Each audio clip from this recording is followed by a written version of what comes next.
Good evening students, मैं रतन sir काबिल academy में आपका बहुत बहुत स्वागत करता हूं। आज का हमारा जो टॉपिक है वो है सोशलाइजेशन के ऊपर, यानी सामाजिकरण के ऊपर। इससे रिलेटेड भी प्रश्न रहता है। ज़्यादातर जो प्रश्न है, जितना भी हम लोग पढ़े अभी तक में, वो सोशलाइजेशन ही है। जो है जीन पियाजे के ऊपर जो पढ़े, कॉग्निटिव डेवलपमेंट पढ़े, नैतिक विकास पढ़े, सब में क्या है, जुड़ा हुआ है एक दूसरे से। तो अब हम देखते हैं कि सोशलाइजेशन में क्या क्या है। तो पहला जो सोशलाइजेशन यानी सामाजिकरण। सामाजिकरण होता क्या है? सामाजिकरण यानी बच्चे जो है समाज में जो घुलता है, मिलता है, बड़ा होता है, समाज के मूल्यों को सीखता है, उसके साथ व्यवहार करता है, उसी को हम लोग क्या कहते हैं, सामाजिकरण कहते हैं। यानी बातचीत करना, उसी के अनुसार व्यवहार करना, इसी को सामाजिकरण। और सामाजिकरण शुरू कब होता है? सामाजिकरण शुरू होता है बच्चे के जन्म के बाद शुरू होता है। यानी बच्चे के जन्म से पहले उसमें सामाजिकरण नहीं होता है। या इसमें जब हम देखते हैं वृद्धि और जो विकास है वो क्या होता है, जन्म से पहले से ही शुरू हो जाता है, जबकि जो सामाजिकरण है, सोशलाइजेशन का जो प्रोसेस है, उसके जन्म के बाद से शुरू होता है बच्चों में। अब देखते हैं सामाजिकरण में जो यह एक ऐसी प्रक्रिया है जिसमें मानव समाज द्वारा सीखता है और यह पूरे जीवन तक क्या करता है, निरंतर चलता रहता है। तो ये जो पूरे जीवन तक निरंतर चलता रहता है सामाजिकरण, सोशलाइजेशन। मानव समाज में बच्चा जाता है, मानव समाज के साथ उठता है, बैठता है, खेलता है और उसी के अनुसार व्यवहार करना शुरू करता है। उसी को हम लोग सामाजिकरण कहते हैं। और ये जब पैदा होता है, पैदा होने के बाद जब तक उसकी मृत्यु होती है तब तक वो कुछ ना कुछ, हर एज में कुछ ना कुछ सीखता रहता है। यानी सामाजिकरण उसका होता रहता है, चाहे वो किसी भी स्टेज पे हो, उसका सामाजिकरण बंद नहीं होता है। तो फीचर्स ऑफ सोशलाइजेशन यानी इसकी जो विशेषता है, विशेषता क्या है सोशलाइजेशन का? तो socialisation takes place formally and informally. यानी फॉर्मली और इनफॉर्मली दोनों तरह से सोशलाइजेशन होता है। जैसे फॉर्मली क्या है, फॉर्मली में जैसे हो गया, बच्चे क्या करते हैं, मान ली स्कूल में जाते हैं, स्कूल में बन ठन के जाते हैं, मैंने ड्रेस गेटअप ले करके जाते हैं, वहाँ पे एक नियम के अनुसार, वहाँ पे एक नियम से उसको सिखाया जाता है किसी भी चीज़ के बारे में, सामाजिकरण के बारे में। उसी को हम लोग क्या कहते हैं, फॉर्मली। और इनफॉर्मली जो हो गया, वो बच्चे कहीं से भी जैसे सीखते हैं, मान लिया घर में सीख लिया, किसी भी तरह से उठना, बैठना, बोलना, ये सब जो सीख लिया, या अपने दोस्तों के साथ सीख रहा है, यानी पड़ोसियों के साथ सीख रहा है, वो क्या हो गया, इनफॉर्मली। यहाँ पे बच्चा किसी भी तरह से सीख सकता है, कैसा भी व्यवहार कर सकता है, इंटरेक्शन कर सकता है। जबकि फॉर्मली जो उसका सोशलाइजेशन है, उसमें एक सीमा होती है कि उसे क्या बोलना है, या टीचर्स क्या बोल रहे हैं, कैसे उनके साथ व्यवहार करना है, ठीक से उठना है, बैठना है, ठीक से चलना है, उसी को हम लोग क्या कहते हैं, फॉर्मली। अतः बच्चों में फॉर्मली और इनफॉर्मली दोनों तरह का सोशलाइजेशन होता है। Socialisation is a continuous process. Continuous process यानी यह कभी रुकने वाला नहीं है। यानी एक बार जब सोशलाइजेशन बच्चों में शुरू होता है, वो भी बर्थ के बाद, जब बच्चा जन्म लेता है तब वो सोशलाइज नहीं होता है, और उसके बाद उसमें सोशलाइजेशन शुरू हो जाता है, परिवार से ही सबसे पहले शुरू होता है। और ये कॉन्टिन्यूस चलता रहता है जब तक उसकी मृत्यु नहीं होती। यानी जब तक वृद्ध हो जाता है, वृद्ध होने के बाद मृत्यु उपरांत ये क्या करता है, चलता रहता है। Socialisation is a learning process, यानी सीखने की प्रक्रिया है, और ये सीखता है, निरंतर सीखता ही रहता है, हर चीज़ सीखता है। वो जितना भी बाहर जाएगा, जिससे मिलेगा, कुछ ना कुछ वो सीखता रहता है, हर रोज़ कुछ ना कुछ वो देखता है और सीखता है, अर्जित करता है। सामाजिक प्रतिक्रियाएं ही सामाजिक विकास का प्रारंभिक चरण है। यानी उसका जो सामाजिक विकास होगा, यानी समाज के साथ जो इंटरेक्शन करेगा, तभी क्या होगा, उसका सामाजिक विकास होगा। सामाजिकरण द्वारा ही बालक में अहं भाव विकसित होता है। यानी सोशलाइजेशन के द्वारा ही अहम भाव विकसित होता है। जिसे जीन पियाजे ने कहा था, ईगोसेंट्रिज्म कहा था, इसी को हम लोग कहते हैं अहम भाव। मानव व्यवहार को नियंत्रित करता है, helps to control human behaviour. यानी सोशलाइजेशन ही, यानी बच्चे क्या करते हैं, उसके जो व्यवहार है, उसके जो इमोशन है, यानी सोशलाइजेशन प्रोसेस द्वारा क्या होता है, नियंत्रित होता है। यानी कैसे, कहाँ पे, कब क्या व्यवहार करना है। यानी उसके भीतर यदि गुस्सा भी है तो गुस्सा को क्या करता है, नियंत्रित करता है। यानी स्कूल में जिस तरह से वो घर में व्यवहार करता है, यानी कुछ गलती हो गया तो मम्मी पे या पापा पे जिस तरह से चिल्ला देता है, स्कूल में वो ऐसा नहीं कर सकता। यानी वो अपने व्यवहार को कंट्रोल करके रखना पड़ता है। उसे टीचर के ऊपर इस तरह से नहीं चिल्ला सकता, उसके साथ ऐसा व्यवहार नहीं कर सकता। यानी उसका जो इमोशंस है उसको कंट्रोल करना सिखाता है कि कहाँ पे किससे किस तरह से इंटरेक्शन करना। यानी खेल के मैदान में यदि हम ले लेते हैं तो बच्चा हार भी जाए फिर भी क्या करता है, जीतने वाले को अप्रिशिएट करना पड़ता है। इसलिए कहा गया कि helps to control human behaviour. इसके बाद प्रोसेस ऑफ सोशलाइजेशन, यानी जो सामाजिकरण की प्रक्रिया है बच्चों में कैसे होता है, यानी प्रक्रिया जो है, तो पहला ये डिपेंड करता हुआ है पालन पोषण जो है चाइल्ड रियरिंग यानी पालन पोषण के अनुसार ही बच्चे में सामाजिकरण होता है। अगर बच्चे का पालन पोषण अच्छे तरीके से नहीं होता तो बच्चा समाज के साथ समायोजन यानी एडजस्टमेंट जो है कठिनाई महसूस करता है एडजस्टमेंट करने में, यानी उसका पालन पोषण बहुत महत्वपूर्ण भूमिका निभाता है। यानी उसका ठीक से हम रहन सहन, ठीक से खाना पीना, उठना बैठना या कपड़ा लत्ते जो भी है ठीक से हम उसको प्रोवाइड नहीं करते हैं तो उसका क्या होगा, समाजीकरण ठीक से नहीं हो पाएगा। इसीलिए सबसे महत्वपूर्ण चीज़ जो है पालन पोषण, और ये पालन पोषण कहाँ पर होगा, घर में ही शुरू होता है। इसके बाद है अनुकरण जो है इमिटेशन यानी नकल करना, सीधा इसका अर्थ हुआ नकल यानी कॉपी करना। बच्चे क्या करते हैं, बड़ों की बातों का अनुकरण कर यानी नकल कर के सीखता है और समाज का एक हिस्सा बन जाता है। यानी बड़ों की बातों के, घर में भी जब बच्चा होता है यानी बोलना सीखता है तब पहले क्या करते हैं, जो बड़े बोलते हैं उसी को बार बार वो दोहराता है, उसी को बोलने की कोशिश करता है, उसी तरह से बात करना सीखता है।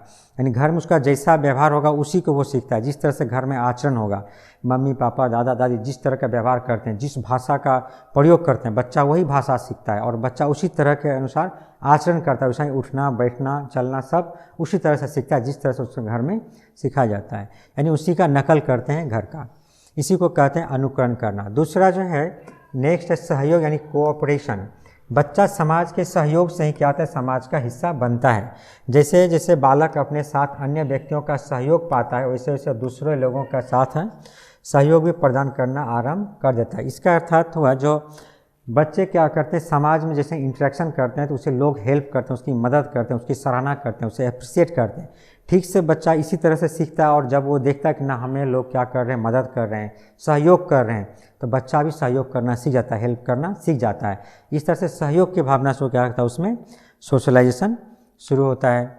अब देखेंगे एजेंट्स ऑफ सोशलाइजेशन। एजेंट्स मतलब जो सोशलाइजेशन होता है तो बच्चे में क्या क्या जो कारक है, क्या क्या जो एजेंट्स है जो उसमें क्या करता है, भूमिका निभाता है बच्चों के सोशलाइजेशन में, यानी कौन सा कारक उसको हेल्प करता है। इसमें दो तरह का कारक होता है, एक होता है एक्टिव एजेंसी यानी सक्रिय जो एक्टिव एजेंट है, और एक है पैसिव एजेंसी यानी निष्क्रिय। सक्रिय यानी जो मुख्य भूमिका निभाता है और पैसिव यानी निष्क्रिय, अर्थात इन दोनों का जो अर्थ है एक्टिव। एक्टिव मतलब जो बच्चा जब सोशलाइजेशन इंटरेक्शन करता है ऐसे चीज़ों से करना, जिससे मान लीजिए इंटरेक्शन कर रहा है उसका भी प्रभाव पड़ता है उस पर, यानी वो क्या कर रहा है, मान लीजिए फैमिली में है, परिवार में है, तो किसी से इंटरेक्शन किया तो परिवार वाले यदि उसको कुछ सिखा रहा है तो वो भी क्या कर सकता है, उसके साथ तुरंत रिएक्शन कर सकता है, उसका प्रभाव उस पर भी पड़ सकता है। जबकि निष्क्रिय एजेंसी में जो है, पैसिव एजेंसी या निष्क्रिय इसको कहते हैं, इसमें ऐसा नहीं होता है।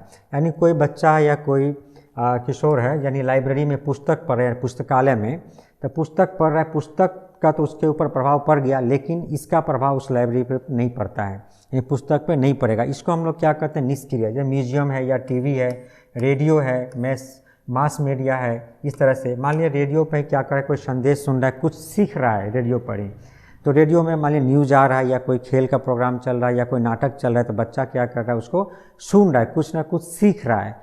इसका प्रभाव जो रेडियो का प्रभाव बच्चे पर तो पड़ गया परंतु बच्चा का प्रभाव रेडियो पर नहीं पड़ेगा, क्योंकि एक बहुत बड़े संस्था पे इसका रेडियो का जो है प्रभाव बहुत बड़े लेवल पर मैसेज पहुंच रहा है, बच्चा का मैसेज वहाँ तक नहीं जाएगा। तो इंटरेक्शन क्या हो रहा है यहाँ पर, सिर्फ एक तरफ से हो रहा है, इसी को हम लोग क्या कहते हैं, पैसिव एजेंसी कहते हैं। जबकि यहाँ पर जो इंटरेक्शन है दोनों तरफ से होता है या हो सकता है, उसको हम लोग क्या कहते हैं, एक्टिव एजेंसी कहते हैं। तो एक्टिव एजेंसी में फैमिली है, पीयर ग्रुप्स यानी सम आयु के जो समूह उसके दोस्त है, स्कूल्स हैं, विद्यालय हैं, कास्ट एंड क्लास है और रिलीजन है, इन सब का बच्चों पे क्या करता है, सीधा प्रभाव पड़ता है। इसलिए हम इस क्या कहते हैं, एक्टिव एजेंसी कहते हैं, यानी फैमिली, परिवार। और परिवार ही क्या है, बच्चे का जो पहला जो सोशलाइजेशन का स्थान है वो क्या है, परिवार है। परिवार में ही, और उसमें परिवार में सबसे पहले क्या होती है, जो माँ होती है यानी मदर जो है परिवार में, सबसे पहले उसके साथ बच्चा क्या करता है, इंटरेक्शन करता है यानी सीखता है, यानी बच्चे के माँ के साथ लगाव ज़्यादा होता है। यानी सोशलाइजेशन का प्रोसेस फैमिली से शुरू हुआ और फैमिली में माँ का जो महत्व है वो सबसे ज़्यादा है। तो फैमिली में जो भाई बहन है, माता पिता दादा दादी जो भी है, उनसे ही क्या करता है बच्चा, पहले परिवार के अंदर ही रह के सीखता है। तो पहला जो है फैमिली में शुरू होता है सोशलाइजेशन। उसके बाद जो आता है वो पीयर ग्रुप्स के साथ आता है, यानी वो दोस्त बनाता है, स्कूल में दोस्त बनाए, चाहे अपने आस पड़ोस के लोगों के साथ उसका दोस्ती हो, तो जब दोस्तों के साथ उसका सोशलाइजेशन खेल के मैदान में हो चाहे जहाँ भी हो, उसके साथ से होता है। उसके बाद आता है स्कूल। जब बच्चा स्कूल जाना सीख जाता है तो स्कूल में ही उसका सोशलाइजेशन शुरू होता है। स्कूल में वो अच्छे से नहा धोकर जाएगा, कपड़ा पहन के जाएगा, उसे पता चल रहा है कि सभी बच्चे ऐसा ही आ रहे हैं, उसे भी ऐसा ही जाना है। वहाँ पे टीचर्स के साथ कैसे बात करना है, टीचर्स फिर उनको सिखाता है, उसको सीखना है। इस तरह से और भी जो बच्चे उनके साथ दोस्ती होता है तो स्कूल में भी उसका सोशलाइजेशन शुरू होता है। कास्ट और क्लास का भी इसके ऊपर प्रभाव पड़ता है, यानी जाति व वर्ग का। जिस कास्ट से वो बिलोंग करता है उसका जो कल्चर है, उसमें जो मान्यता है, उसी के अनुसार उसको सिखाया जाता है। वो देखता है जिस तरह से उसके यहाँ कोई धार्मिक अनुष्ठान हुआ, प्रोग्राम हुआ, उसके अनुसार वो व्यवहार करना सीखता है, उसी के अनुसार वो सीखता है जो वो देखता है। धर्म भी है या धार्मिक स्थल जो है या धार्मिक जगह जहाँ पे उस तरह का भाषण दिया जाता है, संभाषण दिया जा रहा हो, जो धार्मिक गुरु हैं जो कुछ बता रहे हों तो वो जाते हैं, या बच्चे जो है अपने फैमिली के साथ अपने धर्म स्थल पर जाते हैं, वहाँ पे वो सीखते हैं। तो ये सब क्या होता है, उसका एक्टिव एजेंसी के अंदर आता है, क्योंकि ये बच्चे को क्या करता है, इंटरेक्शन डायरेक्ट करता है और बच्चा भी उसके साथ इंटरेक्शन कर सकता है आमने सामने से। इसको हम एक्टिव एजेंसी में रखा गया। यहाँ से आपका प्रश्न आता है कि एक्टिव क्या है और निष्क्रिय यानी पैसिव एजेंसी क्या है। यानी आपको 3-4 ऑप्शन दे दिया जाएगा और पूछेगा इसमें से जो पैसिव एजेंसी है क्या है। जैसे आपके प्रश्न में ये आ चुका है, जैसे लाइब्रेरी को क्या कहते हैं हम लोग, पैसिव एजेंसी के अंदर रखते हैं। ये क्वेश्चन भी आपके टेट के एग्जाम में आ चुका है। पुस्तकालय को कई सारे ऑप्शंस रहेगा, आपको चूज करना पड़ता है कि एक्टिव क्या है, पैसिव क्या है। म्यूजियम भी है, म्यूजियम में बच्चा जाता है, वहाँ पर देखता है, सीखता है, परंतु बच्चे का जो इंटरेक्शन म्यूजियम से तो हो गया, लेकिन म्यूजियम का प्रभाव बच्चे पर पड़ता है, लेकिन बच्चा का प्रभाव म्यूजियम पर नहीं पड़ता। इसलिए हमको निष्क्रिय एजेंसी यानी पैसिव एजेंसी में रखते हैं। टीवी है, रेडियो, मास मीडिया और मैगजीन और बुक्स है, ये सब क्या हो गया, पैसिव एजेंसी के अंदर आता है। इसके बाद है यूनिट ऑफ सोशलाइजेशन यानी सामाजिकरण की इकाइयाँ क्या है। तो फैमिली जो परिवार है, बच्चे का जो सामाजिकरण होता है पहली इकाई क्या है, परिवार है। ये आपको याद रखना है, ये भी क्वेश्चन में रहता है कि उसका जो सोशलाइजेशन बच्चे का सबसे पहले कहाँ शुरू होता है। तो सबसे पहले शुरू होता है परिवार में, और परिवार में भी ये रहेगा सबसे महत्वपूर्ण स्थान किसका है, तो वह है माँ का। सामाजिकरण का आरंभ परिवार से ही होता है। स्कूल, उसके बाद आता है विद्यालय। विद्यालय में बच्चा उन्हें सहयोग, कर्तव्य निष्ठा, आज्ञा पालन, नैतिक मूल्य, दूसरे के साथ समायोजन करना सीखता है। तो फैमिली में तो कुछ ही मेंबर होते हैं, 1, 2, 4, 5 मेंबर जिस तरह से रह सकता है, लेकिन जब स्कूल जाता है तो कई सारे वहाँ पे लोग होते हैं। तो डिफरेंट स्टूडेंट्स होते हैं, अलग आयु के बच्चे होते हैं, अलग ऊंचाई के बच्चे होते हैं, अलग धर्म के जाति के बच्चे होते हैं। किसके साथ कैसे बात करना है उसके साथ एडजस्ट करता है, उसी को हम लोग समायोजन कहते हैं। तो स्कूल में इस तरह से समायोजन करना सीखता है। टीचर्स हैं, अध्यापक। बच्चों के सामाजिक विकास में अध्यापक का महत्वपूर्ण योगदान होता है। ये आप रखेंगे, स्कूल का यदि पूछ दे तो भी उसका महत्वपूर्ण स्थान होगा, यदि अध्यापक है तो उसका भी क्या होता है, महत्वपूर्ण स्थान होता है बच्चों के सामाजिकरण में। इस तरह का क्वेश्चन भी आपके टेट में आ चुका है। इसके बाद है बच्चे अपने अध्यापक को आदर्श मानते हैं, यानी जो टीचर्स हैं, टीचर्स को जब आदर्श मानते हैं, टीचर जिस तरह का व्यवहार करता है बच्चे भी उसी का अनुकरण करते हैं, कॉपी करके सीखते हैं। उनका अनुकरण छात्रों में भी शिष्टता, धैर्य तथा सहकारिता का गुण जो है विकसित होते हैं। फैमिली है, स्कूल्स है, टीचर्स है, और एक है जो है खेल। खेल यानी खेल का मैदान जहाँ बच्चा खेलते हैं। तो खेल में बच्चों के मानसिक, शारीरिक, संवेगात्मक विकास के साथ साथ सामाजिक विकास में भी योगदान करता है। एक टीम में रहकर बच्चे सहयोग की भावना विकसित करते हैं। सहयोग यानी एक दूसरे का हेल्प करना, टीम बनाना।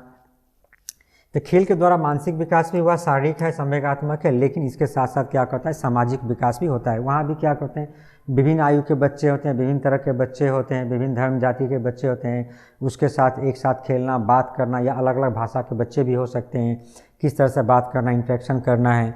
इस तरह से सामाजिकरण वहाँ भी बच्चों का होता है। वे अपने संवेगों पर नियंत्रण रखना सीखते हैं। संवेग यानी इमोशन पर नियंत्रण रखना सीखते हैं। यानी खेल में क्या होता है, कभी हारता है, कभी जीतता है, तो बच्चे में क्या होता है कि हारने के बाद एक रोष उत्पन्न होता है, लेकिन वो रोष को प्रकट नहीं कर सकता। यानी जीतने वाले खिलाड़ियों को अप्रिशिएट करते हैं। आप भी खेल में देखे होंगे कि जब हारने वाले टीम भी क्या करते हैं, जीतने वाले टीम के साथ हाथ मिलाते हैं, उनसे मिलते हैं, गले मिलते हैं, अप्रिशिएट करते हैं, बधाई देते हैं, तालियां बजाते हैं उनके अच्छा प्रदर्शन करने पर। तो बच्चा भी यही सीखता है, यानी संवेग पर जो कंट्रोल करना क्या करता है, खेल के माध्यम से सीखता है। अनुशासन में रहकर सीखते हैं, यानी खेल में अनुशासन का बहुत बड़ा महत्व है। अनुशासित होना, एक टीम है टीम में अनुशासन का बहुत बड़ा महत्व होता है, किस तरह से उसके व्यवहार करना है, किसका बात को मानना है नहीं मानना, ये सब क्या है अनुशासन का काम वो खेल में सीखते हैं। वे एकता की शक्ति को पहचानते हैं, यानी वो जानते हैं कि एक साथ हम खेलेंगे, टीम बनाकर खेलेंगे तो हम जीत सकते हैं। यदि अलग अलग खेलेंगे, टीम से अलग होकर खेलेंगे तो हमारा जो जीत है पक्का नहीं होता है। इसलिए उसमें क्या होता है, यूनिटी की भावना, एकता की भावना पैदा होती है। ये सारा चीज़ जो उसमें पैदा हो रहा है सब क्या है, यही तो सोशलाइजेशन है जो बच्चे का भविष्य में काम आने वाला है और बच्चा इसी से सीखता है। ये था यूनिट ऑफ सोशलाइजेशन। अब है टाइप्स ऑफ सोशलाइजेशन में इसके प्रकार में देखेंगे। तो ये भी इम्पोर्टेंट है, आपको पूछा जाता है जो प्राइमरी क्या होता है और सेकेंडरी क्या होता है। तो प्राइमरी सोशलाइजेशन, इससे तो कई तरह के 5 तरह के सोशलाइजेशन हमने लिया है। तो पहला 2 बहुत ज़्यादा इंपॉर्टेंट है जो आपके एग्जाम में पूछा जाता है। प्राइमरी सोशलाइजेशन है प्राथमिक सामाजिकरण, इसको हम लोग क्या कहते हैं, मुख्य भी कहते हैं, मुख्य सोशलाइजेशन भी कहते हैं। तो प्राइमरी सोशलाइजेशन क्या है, तो प्राइमरी सोशलाइजेशन होता है बच्चे का जो परिवार है जहाँ पे वो सबसे पहले सीखता है सामाजिकरण की क्रिया को, सबसे पहले सीखता है बोलना, उठना, बैठना, हंसना, बात करना, उसको कहते हैं हम लोग परिवार में सबसे पहले। तो प्राइमरी सोशलाइजेशन क्या हो जाएगा, परिवार, यानी बच्चे का जो फैमिली है वहीं पे क्या होगा, पहला होगा। उसके बाद आता है सेकेंडरी सोशलाइजेशन। सेकेंडरी सोशलाइजेशन के अंदर क्या आता है, यानी द्वितीय या इसको गौण भी कहते हैं, क्वेश्चन रहता है एग्जाम में, जैसे गौण याद रखिएगा, मुख्य याद रखिएगा, या प्राइमरी या सेकेंडरी। सेकेंडरी में आता है उसका जो बाद का जो सोशलाइजेशन होगा, यानी स्कूल आ गया ये सेकेंडरी में आ जाएगा, उसके नेबर्स है जो सेकेंडरी में आ जाएगा, और जो धर्म है वो सेकेंडरी में आ जाएगा, जो है उसके बाद वाला। तो प्राइमरी में मेन आता है फैमिली, और उसके बाद जो आता है वो सब आता है सेकेंडरी में।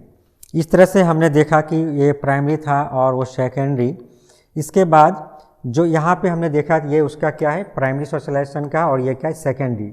और ये जो पेसिव का जो आपने देखा था ये क्या है, तो प्राइमरी सेकेंडरी के बाद प्रथम द्वितीय के बाद ये क्या होता है, तृतीय। ये क्या होता है, तृतीय सोशलाइजेशन का जो यूनिट है ये क्या होता है, तृतीय, यानी जो पेसिव है, लाइब्रेरी, म्यूजियम, टीवी, रेडियो, इसको तीसरा स्थान प्राप्त है। तो ये था प्राइमरी और सेकेंडरी सोशलाइजेशन। इसके बाद होता है एंटीसिपेटरी सोशलाइजेशन। एंटीसिपेटरी सोशलाइजेशन क्या होता है, यानी प्रत्याशित सामाजिकरण। प्रत्याशित यानी ऐसा सामाजिकरण जब क्या करता है जो आने वाले समय के लिए पहले से सीख के रखा जाता है, उसी को क्या कहते हैं, एंटीसिपेटरी सोशलाइजेशन। जैसे मान लीजिए आप टेट का एग्ज़ाम देंगे, लेकिन टेट का एग्ज़ाम देख लिया आपने, क्या किया था, जो डीएलएड था पहले ही कर लिया था, यानी आपको पता था कि टेट का एग्ज़ाम होने वाला है, हम उसमें चाहिए, क्राइटेरिया था है जो डीएलएड हमको चाहिए, आपने पहले कर लिया, यानी इसकी तैयारी आपने पहले कर चुके हैं। इसी को क्या कहते हैं, एंटीसिपेटरी सोशलाइजेशन, यानी ऐसा सोशलाइजेशन जो आने वाले समय में, भविष्य में आपके लिए काम होगा और आप पहले से उसको सीख कर रख रहे हैं, इसको हम लोग क्या कहते हैं, एंटीसिपेटरी सोशलाइजेशन। इसके बाद है रीसोशलाइजेशन। रीसोशलाइजेशन इसका मतलब हो गया जो पुनः सामाजिकरण, यानी आप में सोशलाइजेशन पहले से हो चुका है, लेकिन एक नया परिवेश में जाने के कारण वहाँ के जो तौर तरीका है, वहाँ का जो सामाजिकरण, उसको फिर से सीख रहे हैं, उसको कहते हैं रीसोशलाइजेशन। मान लीजिए एक कल्चर से कोई लड़की है शादी करके दूसरे कल्चर में चली गई, तो फिर वो क्या होगा, अपने ससुराल में जाकर वहाँ के कल्चर को अपनाती है, वहाँ के जो रीति रिवाज है उसको अपना करके चलती है। तो इसको क्या कहते हैं, पहले उसमें तो था ही सोशलाइजेशन, लेकिन उसको छोड़ के फिर से नया तरह से वो क्या क्या वहाँ से उठना, बैठना, रहना, बात करना वो सीखता है, किस तरह से व्यवहार करना इसको सीखता है। इसी को हम लोग क्या कहते हैं, रीसोशलाइजेशन। यानी बच्चे भी ऐसा ही करते हैं। मान लीजिए प्राइमरी लेवल से जब हाई स्कूल में जाते हैं, तो प्राइमरी जो स्कूल है, प्राइमरी स्कूल का जो वातावरण है वो अलग तरह का होता है, लेकिन जैसे वो हाई स्कूल में जाते हैं उसका वातावरण अलग है, उसके अनुसार क्या करता है, वो अपने आप को ढाल लेता है। इसी को हम लोग क्या कहते हैं, रीसोशलाइजेशन या पुनः सामाजिकरण। इसके बाद है डेवलपमेंटल सोशलाइजेशन, यानी विकासात्मक सामाजिकरण। डेवलपमेंटल सोशलाइजेशन यानी किसी भी स्किल का डेवलप करना, यानी आप जो में सोशलाइजेशन हो रहा है, किसी स्किल को सीखना, उसी को क्या कहते हैं, डेवलपमेंटल सोशलाइजेशन। मान लीजिए आप कुछ अपने अंदर, आप मान लीजिए ठीक से समाज के साथ बात नहीं कर पा रहे हैं, यानी आपको बात करने में शर्म आ रहा है, या कुछ काम करने में जो समाज के भीतर या बाहर, मान लीजिए स्टेज पर जाकर बोलने में शर्म आ रहा है, इस चीज़ को दूर करने के लिए जब आप इसको सीखते हैं किस तरह से इस चीज़ को दूर किया जाए, यानी आपका जो लज्जा है वो दूर हो जाए, आप जाकर आराम से बोल सकें, या स्टेज पर डांस करना हो, आपको शर्म आ रही है, उसको सीखते हैं, फिर से जा कर के डांस करते हैं। उसी को हम लोग कहते हैं डेवलपमेंटल सोशलाइजेशन। आप में यानी पहले से मौजूद है, जो कमियां उस कमी को आप दूर कर रहे हैं, यानी स्किल को सीख रहे हैं, उसको कहते हैं डेवलपमेंटल सोशलाइजेशन। तो ये था कई सारे जो टाइप्स हैं, जिसमें से मुख्य क्या है, प्राइमरी और सेकेंडरी पूछा जाता है। इसके बाद भी ये है एंटीसिपेटरी है, रिसोशलाइजेशन और डेवलपमेंटल सोशलाइजेशन है। इसके बाद है फैक्टर्स इन्फ्लुएंसिंग सोशल डेवलपमेंट, सामाजिक विकास को प्रभावित करने वाले कारक। तो क्या क्या कारक जो है बच्चों के सामाजिक विकास को प्रभावित कर सकता है, इसमें बहुत सारे कारक को हम लिए। एक है शारीरिक व मानसिक विकास, यानी शारीरिक व मानसिक विकास मतलब जिस बच्चों का शारीरिक व मानसिक विकास अच्छी तरह से हो रहा है, यानी वृद्धि और विकास, यानी जो ग्रोथ और डेवलपमेंट है उसमें अच्छी तरह से हो रहा है, उसका सामाजिक विकास भी अच्छा तरह से होगा। संवेगात्मक विकास भी है, यानी कॉग्निटिव डेवलपमेंट जिसका अच्छा है, उसका क्या है सामाजिक, यानी समाज के साथ वो क्या अच्छा इंटरेक्शन कर सकता है, बच्चों के साथ मिल सकता है, लोगों के साथ मिल सकता है, छोटे से बड़े से सभी के साथ अच्छा से मिलकर बात कर सकता है, व्यवहार कर सकता है। मनोरंजन भी है इसमें शामिल है। पारिवारिक वातावरण भी बहुत ज़रूरी है। पारिवारिक वातावरण, क्योंकि परिवार ही उसका पहला यूनिट है, पहली इकाई है। यानी परिवार में जिस तरह से व्यवहार करेंगे लोग, यदि अच्छे से रह रहे हैं, अच्छा से बात कर रहे हैं, अच्छा से सही तरीक़ा से बात करते हैं, बच्चा भी वैसा ही सीखता है। यदि परिवार में क्या हो रहा है, झगड़ा लड़ाई हो रहा है, तो बच्चा भी वैसा ही सीखेगा जिस तरह से परिवार में आचरण होता है। यानी परिवार बहुत ही इम्पोर्टेंट है बच्चे के सोशलाइजेशन के लिए। समूह या टोली यानी बच्चा जब ग्रुप बनाता है, ग्रुप में खेलता है, बात करता है, घूमता है फिरता है। आर्थिक स्थिति ये भी है, यानी इकोनॉमिक स्थिति बच्चों के सोशलाइजेशन पे बहुत प्रभाव डालता है। यानी आर्थिक स्थिति किसी का बहुत अच्छा है तो क्या करता है, बच्चे का सोशलाइजेशन में वो अच्छा भूमिका निभाता है। यानी उठना बैठना मिलना उसका अच्छे लोगों के साथ होता है, इस तरह से खान पान उसको अच्छा मिलता है तो उसका सोशलाइजेशन भी ठीक रहता है। संस्कृति भी भूमिका निभाती है। अलग अलग संस्कृति में अलग अलग तरह से सोशलाइजेशन होता है। जिस संस्कृति में बच्चा पैदा होता है उसी के अनुसार उसमें क्या होता है, सोशलाइजेशन होता है। यदि बच्चा शहर में पैदा हुआ है, शहर के अनुसार उसका सोशलाइजेशन होगा। यदि बच्चा गांव में है तो गांव के अनुसार उसका सोशलाइजेशन होता है। उसी के अनुसार वो बात करता है, व्यवहार करता है, पहनना रहना सहना ऐसा ही होता है।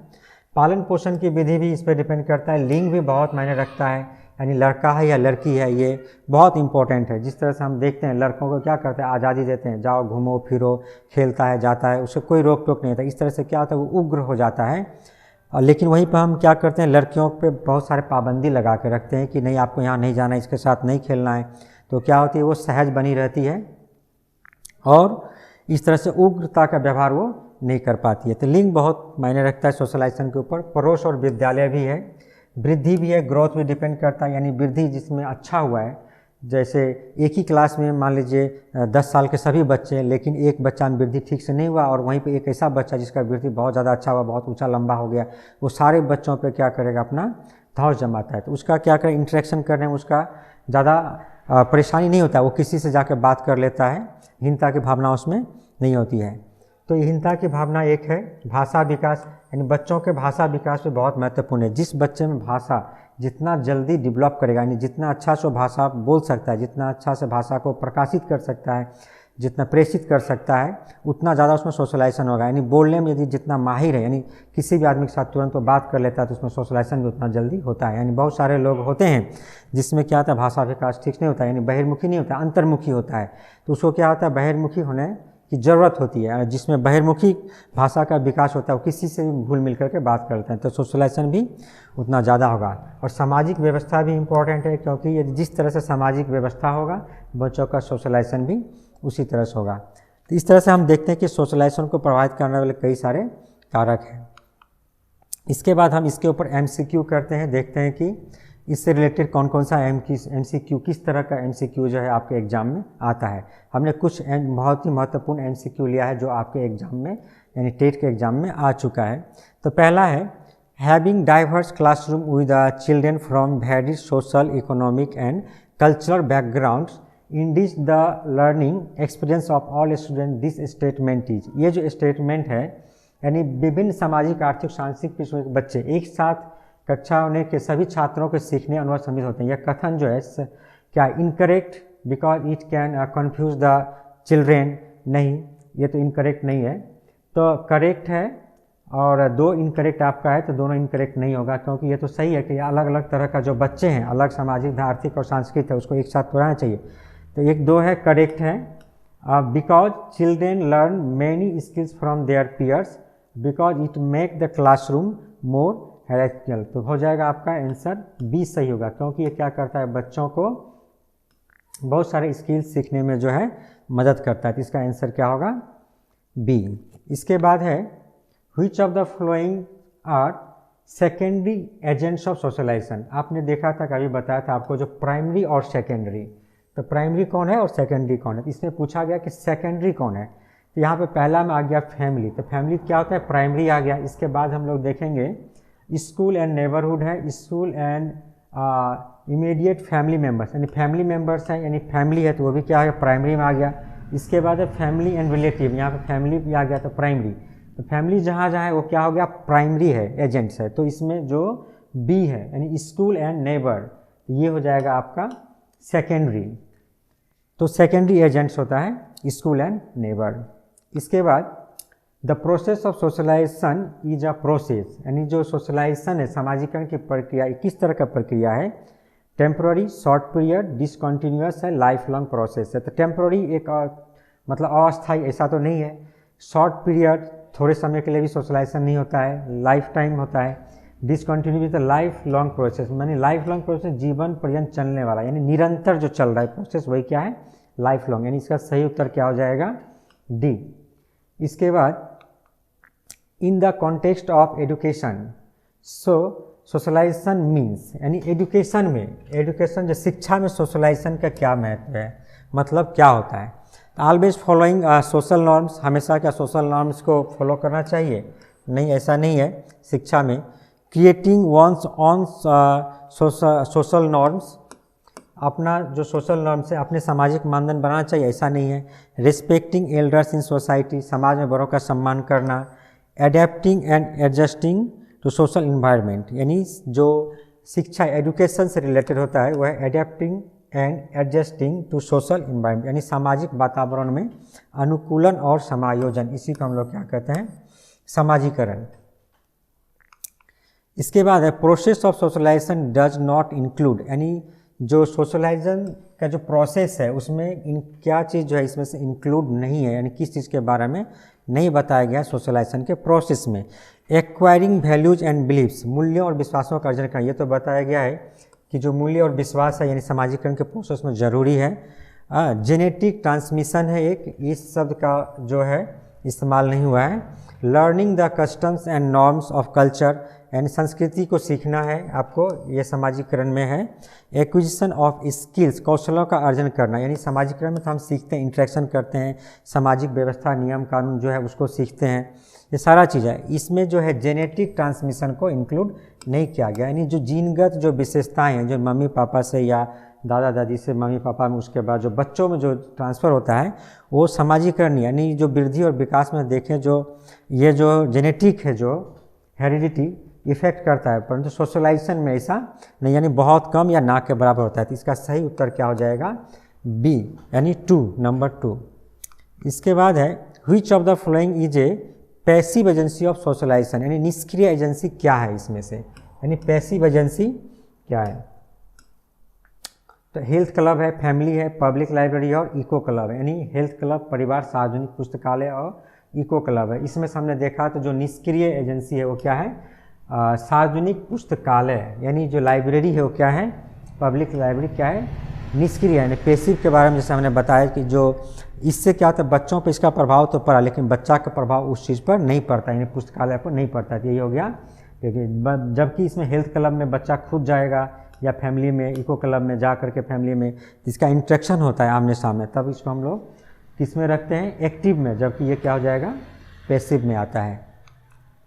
The process of socialisation is called the process of dash in a society, यानी सोशलाइजेशन का जो प्रोसेस है, समाजीकरण की प्रक्रिया, समाज में डैश की प्रक्रिया कहा जाए, किस चीज़ की प्रक्रिया, एडजस्टमेंट है, एसिमुलेशन है, लर्निंग है, ग्रोइंग है। तो एडजस्टमेंट यानी समाज के साथ जो समायोजन करता है, यानी समायोजन, उसी को हम लोग क्या कहते हैं, सोशलाइजेशन कहते हैं। सही उत्तर क्या हो जाएगा, नंबर ए। छोटे शिक्षार्थियों को कक्षा कक्ष में समवयस्कों के साथ अंतःक्रिया करने के लिए प्रोत्साहित करना चाहिए, इससे क्या है, पाठ्यक्रम को बहुत जल्दी पूरा किया जा सके, नहीं जल्दी पूरा करने की कोई ज़रूरत नहीं है। वे पढ़ने के दौरान सामाजिक कौशल सीख सके, हाँ ये सही है। शिक्षक कक्षा कक्ष को बेहतर तरीके से नियंत्रित कर सके, नहीं। एक दूसरे के प्रश्नों का उत्तर सीखें, ऐसा भी नहीं है। तो इसका सही उत्तर क्या होगा, नंबर बी, वे पढ़ने के दौरान सामाजिक कौशल सीख सकें। सोशलाइजेशन का अर्थ ही है सामाजिक कौशलों को सीखना, यानी समाज के साथ अच्छा से बर्ताव करना, उठना बैठना, उसके व्यवहारों को, मूल्यों को सीखना। नेक्स्ट है समाजीकरण का अर्थ है, यानी सोशलाइजेशन का क्या अर्थ है, सामाजिक मानदंडों का कठोर रूप से पालन करना। कठोर रूप से पालन करना ऐसा नहीं है सोशलाइजेशन में। समाज में समायोजित होना, ये सही है। सामाजिक मानदंडों के विरुद्ध विद्रोह करना, ये भी नहीं है। सामाजिक विविधता को समझना, द अंडरस्टैंडिंग सोशल डाइवर्सिटी, ये भी है। तो मेन इसका क्या होगा, समायोजित होना, समाज में समायोजित होना, यानी getting adjusted in the society, यानी सोशलाइजेशन का अर्थ ही यही है, समाज के साथ समायोजित होना, उनके मूल्यों को, अर्थ को समझना, उसके साथ सही से इंटरेक्शन करना। यानी सही उत्तर क्या हो जाएगा इसका, बी। सबसे अधिक गहन और जटिल समाजीकरण होता है, यानी कई सारे अवस्था दिया गया, किस अवस्था में सबसे अधिक गहन और जटिल समाजीकरण होता है बच्चों में। एक दिया गया प्रौढ़ावस्था के दौरान। प्रौढ़ावस्था के दौरान इस एज तक, प्रौढ़ावस्था यानी 30-40 साल के ऊपर के जो व्यक्ति को प्रौढ़ावस्था कहते हैं, इस अवस्था तक वो बहुत कुछ सीख सकते हैं, बहुत कुछ सीखे हैं। तो उसमें उस तरह का सोशलाइजेशन नहीं होगा। सोशलाइजेशन तो होता है तो कोई कठिन नहीं, उसको तो बहुत सारा चीज़ सीख कर वो आ चुके हैं। व्यक्ति के पूरे जीवन में तो सोशलाइजेशन होता है, लेकिन यहाँ पर दिया गया अधिक गहन, सबसे अधिक, ये भी नहीं होगा। किशोरावस्था है और पूर्व बाल्यावस्था। किशोरावस्था के दौरान सबसे क्या होता है, अधिक गहन और जटिल समाजीकरण होता है। इसका सही उत्तर होगा सी, कारण इस अवस्था के अंदर आके वो क्या करता है, समाज के ज़्यादातर जो लोग हैं उनसे मिलता है, घुलता है, क्योंकि उसको थोड़ी आज़ादी मिल जाती है बाहर जाने के लिए, दोस्तों के साथ घूमने के लिए, पार्टी करने के लिए, तो तरह तरह के उसके साथ सोशलाइजेशन। और इस किशोरावस्था में क्या होता है, उसके अंदर बहुत सारे चेंजेस भी आते हैं, जिसके कारण समाज के साथ एडजस्ट करना बहुत मुश्किल होता है। तो सबसे जो गहन और जटिल समाजीकरण है वो होता है बच्चों में किशोरावस्था के दौरान। समाजीकरण एक प्रक्रिया है, तो किस तरह की प्रक्रिया है, मित्रों के साथ सामाजिक बनने की, मूल्य विश्वासों तथा अपेक्षाओं को अर्जित करने की, घुलने मिलने तथा समायोजन की, एक समाज की संस्कृति की आलोचना करना सीखने की। नहीं, आलोचना तो करना नहीं है, घुलने मिलने तथा समायोजन की है। तो क्या हो जाएगा, इसका उत्तर होगा सही, यानी समाजीकरण क्या है, घुलना मिलना, समायोजन करना समाज के साथ, परिवार के साथ, यही सी सही इसका उत्तर है। इसके बाद है विद्यालय और समाजीकरण के बारे में निम्नलिखित में से क्या सत्य है। विद्यालय और समाजीकरण, यानी स्कूल का क्या रोल होता है समाजीकरण में। विद्यालय समाजीकरण का पहला मुख्य कारक है। पहला मुख्य कारक तो नहीं होता है, पहला मुख्य कारक क्या होता है, फैमिली होता है समाजीकरण का। विद्यालय समाजीकरण का एक महत्वपूर्ण कारण है, हाँ हमने बताया था कि एक महत्वपूर्ण कारण है, सही उत्तर है। समाजीकरण में विद्यालय की कोई भूमिका नहीं है, कोई भूमिका है तो ये क्या है, गलत है, ऐसा नहीं है।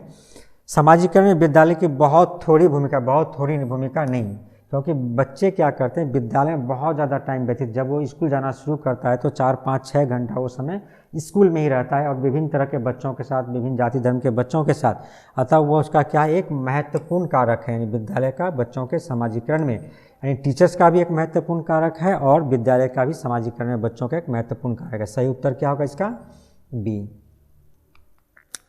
समानांतर खेल क्या है, इसी से रिलेटेड है समानांतर, यानी पैरेलल गेम क्या होता है।